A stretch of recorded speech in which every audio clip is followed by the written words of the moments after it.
Bonjour à tous, bienvenue dans ma chaîne YouTube. Voici ma toute première vidéo et aujourd'hui nous allons découvrir une distribution Linux basée sur Arch Linux. Cette OS fait beaucoup parler d'elle pour sa rapidité et sa fluidité.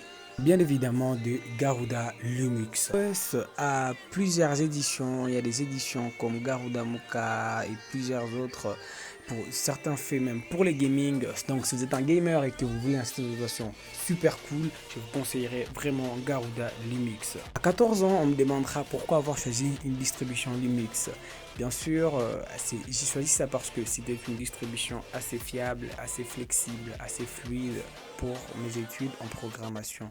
Je suis beaucoup de tutoriels et j'aime beaucoup pratiquer et pour cela j'ai besoin d'un système d'exploitation assez fluide avec notamment Python intégré. Donc il est plus facile pour nous de directement commencer notre pratique avec un accès rapide au terminal, un terminal assez rapide, icône vraiment cool. C'est un OS vraiment complet parce qu'il vient déjà avec beaucoup d'applications, beaucoup de logiciels déjà préinstallés. Là on a Code.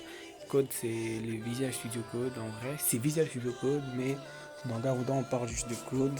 On va essayer de, on va le rouvrir. Bon voilà il vient de s'ouvrir. On a Visual Studio Code. On peut déjà coder à partir de là. Déjà codé. Ça c'est un petit code que j'ai déjà fait. Un petit code que j'ai fait. Je fais des cours en ligne, j'ai appris certaines choses. Vous allez me dire dans les commentaires si vous voulez que je commence à faire des vidéos là où je vous apprends aussi à coder un peu comme ça. À part coder, j'apprends à analyser, j'apprends à regarder, je m'entraîne un peu sur TradingView. C'est un bon logiciel pour apprendre à trader, vu que c'est qu'un mode démo, c'est déjà bien. Comme ça, on peut déjà analyser les marchés et tout qu'on sort comme ça pour déjà être prêt lorsqu'on va vouloir passer en professionnel.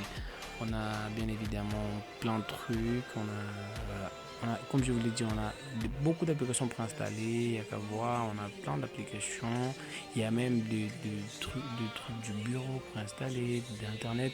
Son navigateur par défaut c'est FireDragon, c'est le FireDragon. Déjà ouvert, le FireDragon, voici sa présentation des bases, la connexion, comprenez la connexion est lente, voilà comment elle s'affiche au démarrage. Bon, il y a certaines applications que j'avais déjà ouvertes. Avant d'autres applications, il y a même des jeux préinstallés. Il y a plusieurs jeux.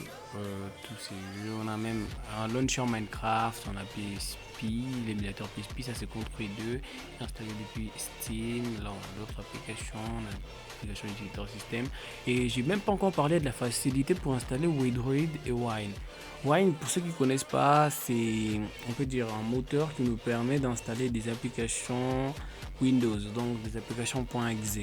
Et Windroid, lui, il permet maintenant d'installer ce qui sont des applications Android. Là, on a Chrome, vous bien regarder sur Chrome, vous voyez, il y a la flexibilité, même pour les applications, vous voyez, on peut ouvrir plusieurs applications et là, il continue toujours à travailler alors que je n'ai que 16 de RAM. Il sait comment gérer la carte RAM, tout ça. C'est un OS vraiment parfait. Je laisserai les liens vers le téléchargement dans la bio, dans la description, comme ça, vous allez pouvoir l'installer. Et si vous avez besoin d'aide, vous n'avez qu'à écrire dans les commentaires et moi je ferai la prochaine fois une vidéo pour apprendre à l'installer, à les télécharger proprement et à l'installer proprement.